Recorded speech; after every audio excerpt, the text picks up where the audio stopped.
Divided loyalties. The expedition reached its third week, with tension building beneath the surface of daily operations. Zara maintaining her deception with increasing difficulty, dividing her time between official duties, secret meetings with Mira, and navigating her complicated relationship with Kairos. As Mira regained strength, she revealed more about Celestian culture, teaching Zara about their advanced healing abilities and philosophy of cosmic balance. "We believe all intelligent life shares common origin," she explained, demonstrating how to activate a small Celestian device with merely a thought pattern. Connection exists between consciousness and creation, what your scientists might call quantum entanglement of biological systems.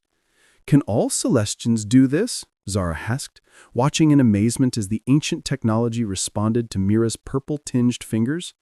"With training," Mira nodded, her luminescent skin patterns shifting with concentration.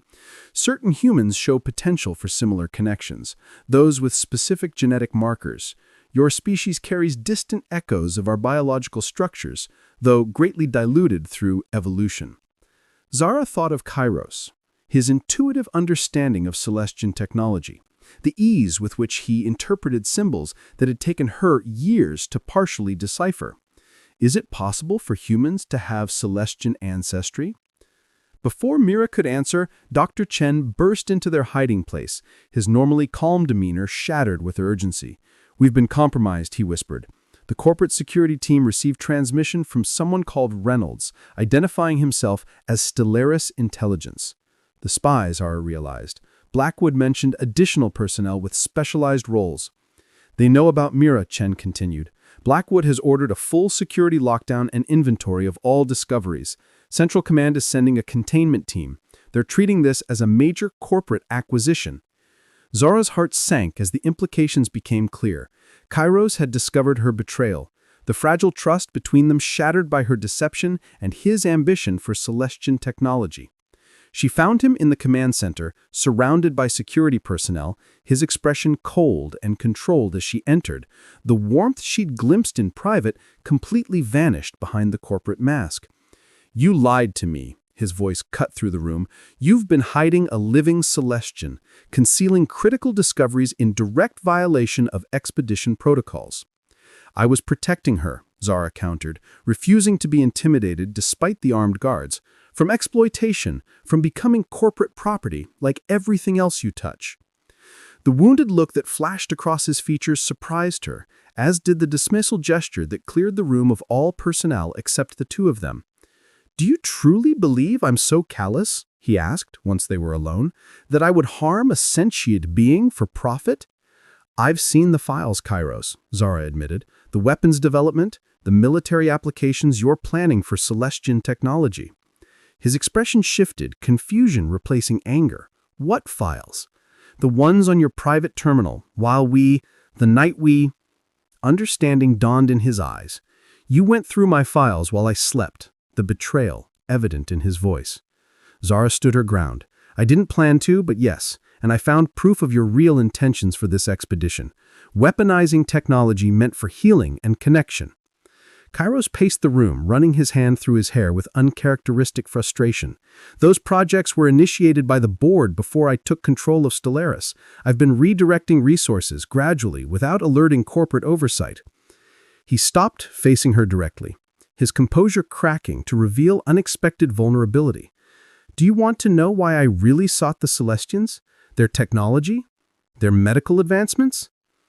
The holographic display activated, showing a young woman in a medical stasis chamber, her features similar enough to Kairos to suggest relation. "My sister Amara, diagnosed with neurodegenerative condition, untreatable by current medical science. Projected survival less than 6 months." Zara stared at the image, understanding shifting her perspective. This expedition was personal, not just corporate. "The Celestian healing technology could save her," Kairos continued, "or at least that's what I hoped. Our researchers discovered references in ancient texts suggesting cellular regeneration far beyond our capabilities." Before Zara could process this revelation, Major Ortiz burst into the room. "Sir, Stellaris containment vessel has entered orbit ahead of schedule. Corporate override codes have locked out our systems. They're sending retrieval teams for the Celestian and all artifacts." Kairos' expression hardened. "They're moving without authorization. This operation remains under my direct command." "No longer, sir," Ortiz replied, regretfully. "The board has initiated Protocol Omega. Temporary reassignment of Expedition Authority pending your return to headquarters for consultation." In the chaos that followed, Zara made her decision, racing to the medical bay where Mira and Chen waited. "They need to leave immediately," she explained. "We can't stop Stellaris from taking control, but we can get Mira to safety." Within minutes, they had formulated a desperate plan, utilizing Zara's knowledge of the ruins and Chen's medical clearance to access restricted areas, guiding Mira through maintenance tunnels toward a secondary landing pad, where a research shuttle remained prepped for emergency evacuation. As alarms blared throughout the base, Zara faced Mira at the shuttle entrance, knowing she was betraying Kairos completely, but seeing no alternative. "I'll create a distraction. Buy you time to escape." Mira's purple hands clasped Zara's, her skin warm with strange energy. "There are things you don't understand about Kairos Blackwood," she said urgently. "His connection to our world runs deeper than he knows himself." "What do you mean?" Zara asked, confusion mingling with the adrenaline of impending discovery. "No time." Mira glanced toward approaching security forces. "Seek the truth in the celestial archives beneath the secondary temple structure. The answers lie there for both of you." With those cryptic words, Mira entered the shuttle, the engines engaging as Zara raced in the opposite direction, drawing security away from the launching vessel, knowing her career and possibly her freedom were forfeit, but unable to allow Celestian knowledge to become corporate property. Kairos found her in the excavation site, his expression a storm of conflicting emotions. "You helped her escape," he said, not a question but a statement of fact. "I did what was right," Zara replied quietly, even as security personnel surrounded her, weapons raised. Kairos' laugh held no humor. "Right," he repeated the word like it tasted bitter. "You betrayed me twice now. First my trust, then my only chance to save Amara." "I'm sorry about your sister," Zara said, genuinely. "But weaponizing Celestian technology isn't the answer. Mira might have helped if you'd approached her honestly instead of treating her like a corporate asset." "Enough," Major Ortiz interrupted. "Dr. Vega is under arrest for corporate espionage and sabotage. Sir, should we begin interrogation protocols?" "Take her to detention," Kairos ordered. His expression shuddered. "No interrogation. Hold her until the containment team arrives." As security led her away, Zara caught a final glimpse of Kairos, his controlled facade cracking to reveal something that looked remarkably like heartbreak beneath the anger. First contact. The rejection letter glowed mockingly on Zara Vega's tablet screen. The prestigious Journal of Interstellar Archaeology had declined to publish her research for the third time. Her theory about advanced alien civilizations leaving technological artifacts throughout the galaxy dismissed as speculative pseudoscience without sufficient evidence. 32 years old, with 2 doctorates and a reputation now in tatters, Zara tossed her tablet onto her cluttered desk in the tiny apartment she could barely afford since losing her university position 6 months ago. Ancient coffee cups and takeout containers surrounded stacks of research notes and star charts, evidence that had consumed 5 years of her life only to be rejected by every reputable scientific institution. "They'll understand when I find proof," she muttered to the empty room, the golden light of sunset streaming through her dusty blinds, illuminating swirling dust particles like miniature galaxies. Her fingers traced the strange symbols in her notebook, symbols she'd discovered carved into asteroids on 3 different star systems. Too similar to be coincidence, too complex to be natural formations. Her communication panel chimed with an incoming message, the holographic display revealing an unfamiliar corporate logo. "Stellaris Industries. Request for immediate consultation. Urgent. Please respond." Curiosity overcoming caution, Zara accepted the transmission.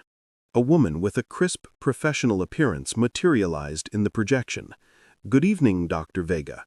My name is Elena Shaw, Chief Recruitment Officer for Stellaris Industries. Our CEO, Mr. Kairos Blackwood, requests your presence at headquarters tomorrow regarding an expedition of significant interest to your research. Zara frowned suspiciously. Stellaris Industries was one of the largest private space exploration companies in the sector, known for its technological innovations and its ruthlessly ambitious founder.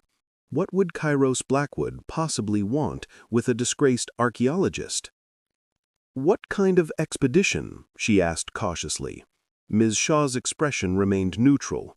"I'm authorized only to inform you that it concerns potential evidence supporting your theories about non-terrestrial civilizations. Mr. Blackwood believes your expertise would be valuable. A transport will arrive at 0900 tomorrow should you choose to accept." The transmission ended before Zara could ask more questions, leaving her staring at the Stellaris logo floating in her living room. The implication was clear. They had found something that might vindicate her years of research and ridicule from her peers. The corporate headquarters of Stellaris Industries occupied an entire floating platform above New San Francisco, gleaming white architecture stretching toward the sky like reaching fingers. The autonomous transport deposited Zara at the main entrance, where Elena Shaw waited. Her perfect posture and immaculate business suit making Zara suddenly conscious of her own worn jacket and hastily combed hair. "Mr. Blackwood is waiting in the observatory," Ms. Shaw said, leading Zara through security scanners and into a private elevator that ascended with stomach-dropping speed. "Please remember that all discussions are covered under the non-disclosure agreement you signed during transport." The observatory occupied the highest level of the building, its transparent dome offering an unobstructed view of the bay and the sky beyond.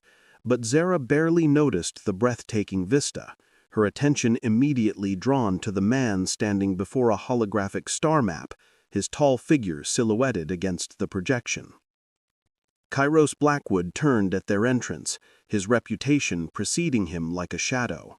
At 38, he had built Stellaris from nothing into the most powerful private space exploration company in the world. Rumors about his methods ranged from brilliant to brutal, his handsome features regularly appearing in business publications, alongside words like ruthless, visionary, and uncompromising. "Dr. Vega," he said, his voice deeper than she expected, "thank you for coming. Please join me." As Elena departed, Zara approached cautiously, studying the star map hovering between them. He had centered it on a system she recognized, though she had never visited it herself, the Thalassa system, near the edge of explored space. "Your research on potential alien artifacts has been more thorough than your colleagues realize," Kairos said, his dark eyes assessing her reaction. "We've found something in the Thalassa system, something that aligns precisely with your theoretical predictions." Zara's heart raced, but years of academic skepticism had taught her caution. "What exactly have you found, Mr. Blackwood?" Instead of answering, he manipulated the holographic controls, zooming into the third planet of the system, displaying topographical scans that revealed what appeared to be geometric structures beneath the surface. "Ruins," he said simply, "not natural formations, approximately 20,000 years old according to preliminary dating." "Impossible," Zara whispered, stepping closer to examine the scans. "Humans haven't been in that sector until recently. These would predate our expansion by millennia." "Precisely," Kairos smiled, a calculated expression that didn't quite reach his eyes. "Which is why I need an astroarchaeologist who already believes in advanced alien civilizations, rather than someone who would waste time denying the obvious." He gestured, and the hologram shifted again, showing a massive Stellaris vessel in orbit around the planet. "The Artemis expedition departs in 48 hours. I'm offering you the lead archaeological position, full resources, a chance to prove your theories correct, and restore your reputation." The opportunity was incredible, almost too perfect. Zara studied Kairos, trying to read beyond his controlled expression. Why me specifically?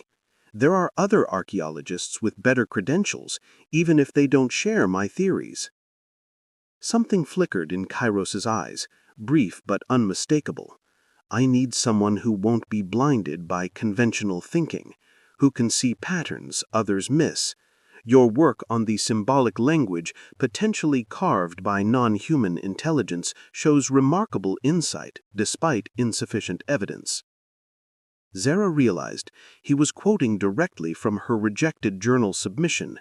He had read her research thoroughly enough to memorize it, which was either flattering or unsettling, possibly both.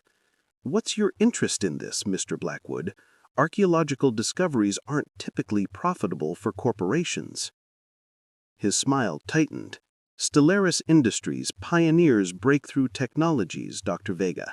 Understanding advanced civilizations provides competitive advantage. As for profit, he shrugged slightly. History remembers those who reshape humanity's understanding of the universe. I intend to be remembered. The expedition preparations moved with dizzying efficiency. Zara barely had time to sublet her apartment and pack essential research equipment before boarding the Artemis, a state-of-the-art exploration vessel with a crew of 30 specialists. The archaeology team consisted of Zara and 2 assistants, assigned by Stellaris. The medical team led by Dr. Elijah Chen, a quiet man with kind eyes, and the security detail commanded by Major Diana Ortiz, whose military precision suggested former special forces. Kairos Blackwood himself would lead the expedition, a fact that surprised the entire crew. Corporate CEOs rarely participated in potentially dangerous field missions. The journey to Thalassa took 3 weeks, during which Zara rarely saw Kairos.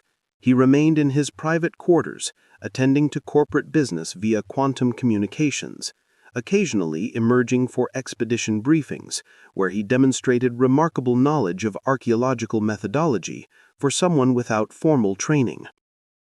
As they approached the planet, Zara joined the bridge crew, watching as Thalassa filled the view screen, a world of azure oceans and emerald landmasses untouched by human development, scans revealing the ruins beneath the surface of the largest continent. "We'll establish base camp near the main structure," Kairos announced, standing close enough that Zara could detect the subtle scent of his cologne, expensive and understated like everything about him. "All findings are to be reported directly to me before transmission to Stellaris headquarters. Security protocols will be strictly enforced." His gaze lingered on Zara longer than necessary, a look that seemed to contain both warning and something more personal, before he turned away, leaving her unsettled and intrigued. The ruins exceeded Zara's wildest expectations, clearly artificial structures of unknown material that resisted conventional dating techniques, arranged in patterns that suggested purpose and intelligence. The central chamber contained wall carvings matching the symbols from Zara's research, validation that brought tears to her eyes when she first encountered them. On the 5th day of excavation, Zara discovered a sealed doorway hidden behind collapsed debris, her scanning equipment detecting a faint energy signature beyond, unlike anything in human technology. With Major Ortiz's security team standing by, Zara carefully activated the mechanism that opened the ancient door. The chamber beyond appeared to be a medical facility or laboratory,